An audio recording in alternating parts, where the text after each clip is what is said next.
AI networking and digital infrastructure, उसमें हम लोग बात करेंगे Sterlite technologies, HFCL, black box.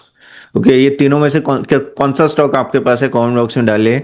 Sterlite technology, HFCL, black box. इससे पहले जो मैं स्टैंडर्ड डिस्क्लेमर हमेशा देता हूँ वो है कि गाइस, यहाँ जो भी बात हो रही सिर्फ आपके नॉलेज के लिए, कोई रिकमेंडेशन नहीं है। हम जो रिकमेंडेशन देते हैं वो हमारे स्मॉल केस में देते हैं। So if you want you can go to ca.tapan.smallcase.com। आप यहाँ देखिए काफी अच्छा रिटर्न रहा है, जैसे you can see no 5 months में भी not 32% and all that. You can go and check it out guys. And 500 plus GSC से स्टार्ट होता है। ओके, एंड अलग अलग थीम है, large cap, mid cap, small cap and all that, plus power theme, defence theme, अलग अलग theme है, आप जाके जरूर देखिएगा। मैं ये तीनों कंपनियां कहते हैं ना कि ऑप्टिक फाइबर और डेटा सेंटर कनेक्टिविटी में डायरेक्टली इन्वॉल्व है। तो मैंने, जैसे आपको पता है डेटा सेंटर क्या होता है, उसके अंदर का जो इंफ्रास्ट्रक्चर होता है उसमें ये तीनों कंपनी का समावेश होता है।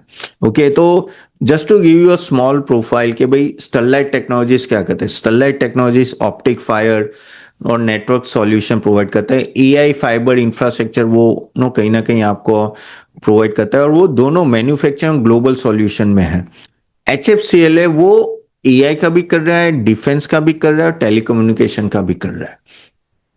उसके पास भी अच्छा खासा मैन्युफैक्चरिंग प्लस प्रोजेक्ट्स है, तो इसका भी एक्सपोजर है, लेकिन इसका थोड़ा डाइवर्सिफाइड है।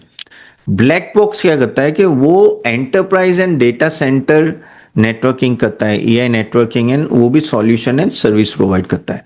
तो इन सब की स्ट्रेंथ क्या है, जैसे मैंने जैसे बोला कि स्टरलाइट टेक्नोलॉजीज की ग्लोबल ऑप्टिक फाइबर की लीडरशिप है। ओके, फाइबर ऑप्टिक होता है उसमें लीडरशिप, खास कर अभी एआई में डिमांड है, तो इसका है ना बाहर भी अच्छा खासा कह सकते कि ओवरऑल एक्सपोजर है। एचएफसीएल है, वो स्ट्रॉन्ग डिफेंस और टेलीकॉम और एआई में अच्छा खासा इन्वॉल्वमेंट। और ब्लैक बॉक्स है ना, वो पूरा जो एंटरप्राइज सॉल्यूशन प्रोवाइड करता है ना, उसमें अच्छा खासा प्रेजेंस है। अभी मैं क्या करता हूँ, आपको स्क्रीनर से डायरेक्टली दिखाता हूँ तो आपको पता चले। अगेन स्टैंडर्ड डिस्क्लेमर गाइस, यहाँ जो भी बात हो रही सिर्फ आपके नॉलेज के लिए, कोई रिकमेंडेशन नहीं है, ठीक है, तो वो आप ध्यान रखिएगा। चलिए, now let us talk about Sterlite technologies first.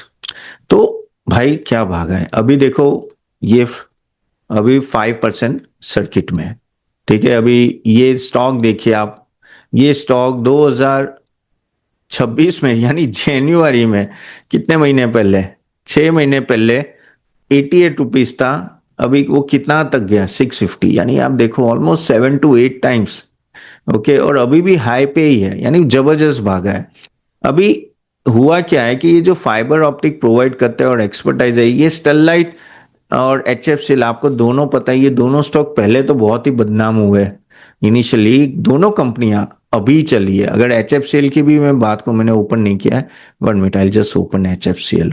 Okay, अगर मैं एचएफसीएल भी, अगर आपको मैं जस्ट बताऊं इसका, अगर हम लोग कहते हैं ना 5 साल का चार्ट देखे तो कुछ था नहीं मूवमेंट, ये अभी हुआ है।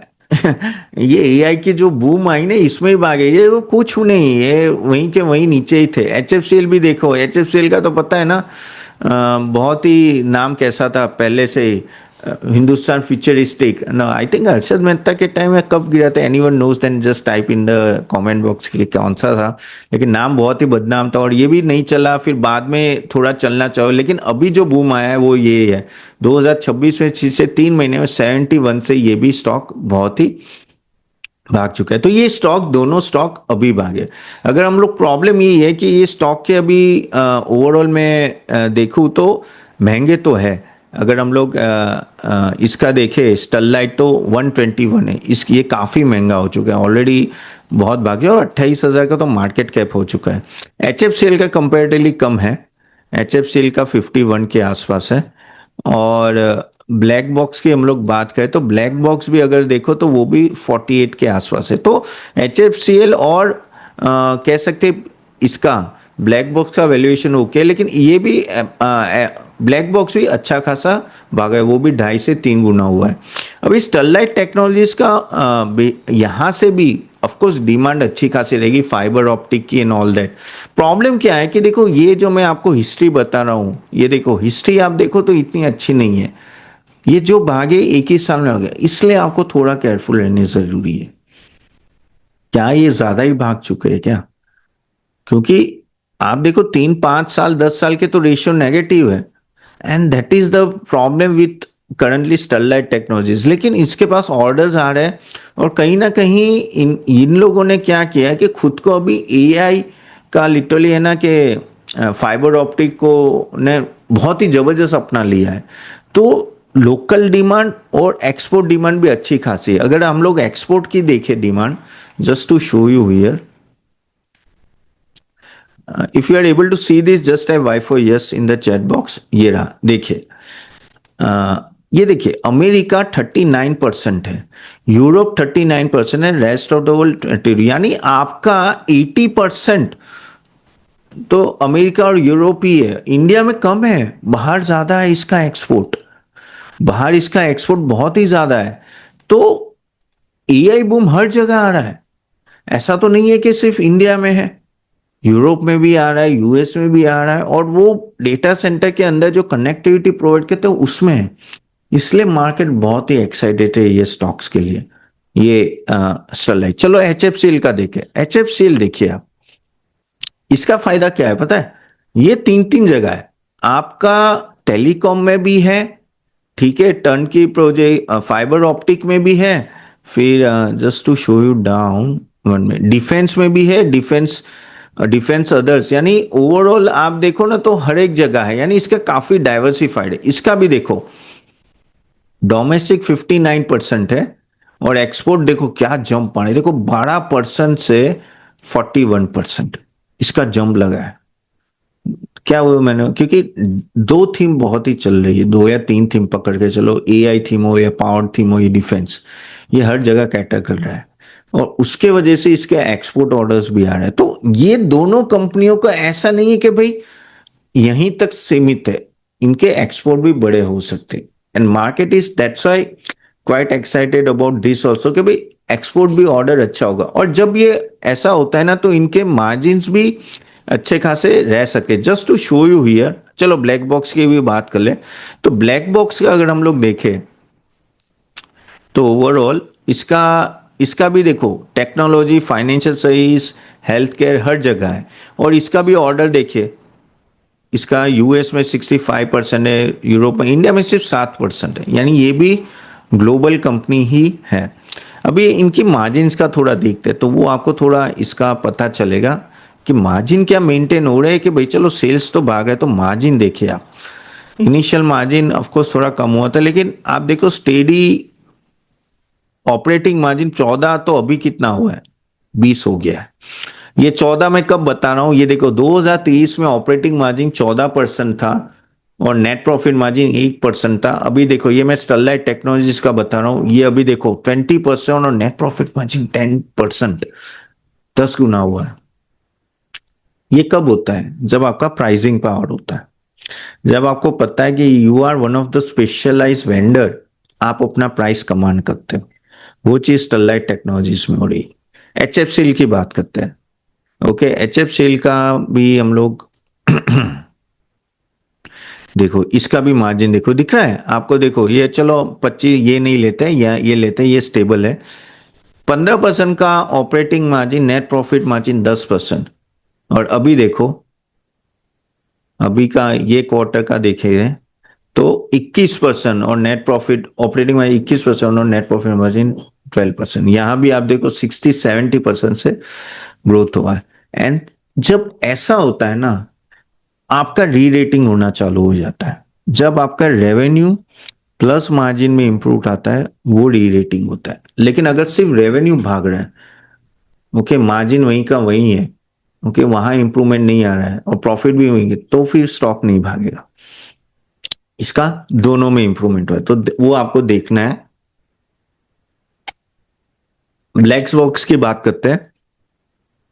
ब्लैक बॉक्स में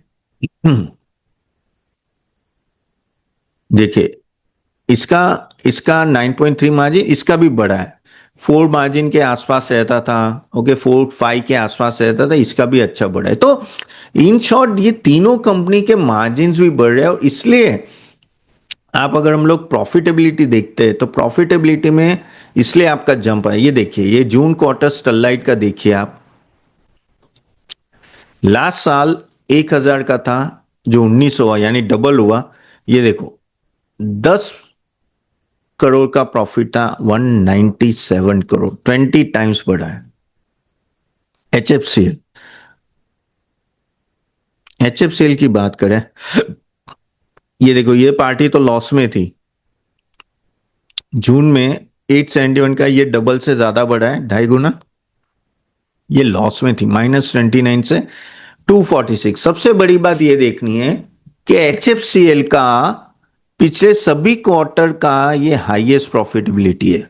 एक्चुअली स्टरलाइट में भी सेम था, स्टरलाइट का भी जो जून क्वार्टर था वो हाईएस्ट प्रॉफिटेबिलिटी थी। देखो 197 करोड़, कभी भी इतना कमाए नहीं है जितना अभी कमा रहे हैं। ये साइन आप देख रहे हो कि हर एक एआई कंपनी में या तो फाइबर ऑप्टिक कंपनी में आप देख रहे हो। ब्लैक बॉक्स की बात करें, अभी इसका रिजल्ट आया कि नहीं मुझे पता नहीं है, अभी तक आया नहीं है, लेकिन इसका स्टेबल है। हमें जून, सॉरी गाइस, हमें जून क्वार्टर का देखना पड़ेगा कि किस तरह का रिजल्ट आएगा। अभी तो स्टेबल है, ओके।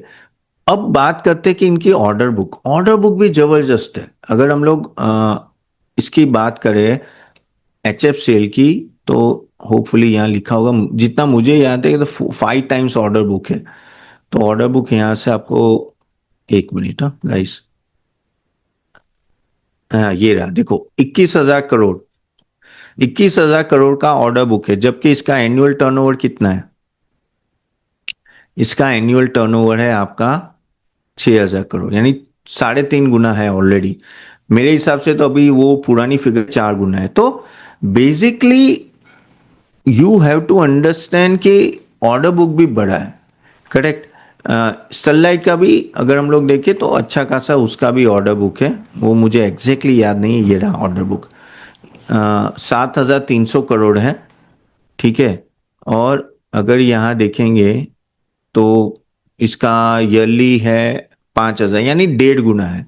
एचएफसीएल का ज्यादा ऑर्डर बुक है। एचएफसीएल उस तरह से काफी स्ट्रांग है। एचएफसीएल का पीई अगर 50 के आसपास है, तो जबकि आपका स्टरलाइट का आप देख रहे हो कि अराउंड 120 के आसपास है, ब्लैक बॉक्स का भी 50 के आसपास है। मेन चीज यहां से किस तरह से मार्जिन मेंटेन कर पाएंगे। स्टॉक अपने हिसाब से अपने हिस्टोरिकल लेवल से महंगे हैं, ठीक है।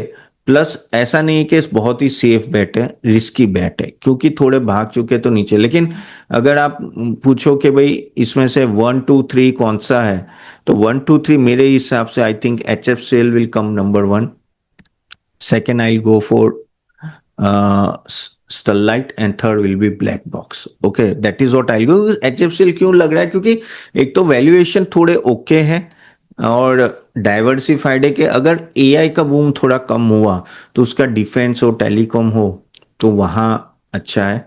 तो जबकि स्टरलाइट का कहीं ना कहीं एआई पे ज्यादा फोकस है। ब्लैक बॉक्स भी अच्छा है, अगर आप देखो तो वैल्यूएशन उसका भी महंगा नहीं है, लेकिन फाइबर ऑप्टिक में I think Sterlite is doing very well globally and also, but not at this level. You should wait for all the stock ना थोड़ा नीचे आता है ना, then you have to buy. Even मैं तो ये सभी एआई स्टॉक के लिए बोलूंगा कि इसको करेक्शन में बाई करो, ऑन द टॉप बाई करना है तो फिर आपको बहुत साल, यानी देखो आपका इसके इन सभी स्टॉक में 3 4 साल 5 साल का नो पीरियड रखना पड़ेगा।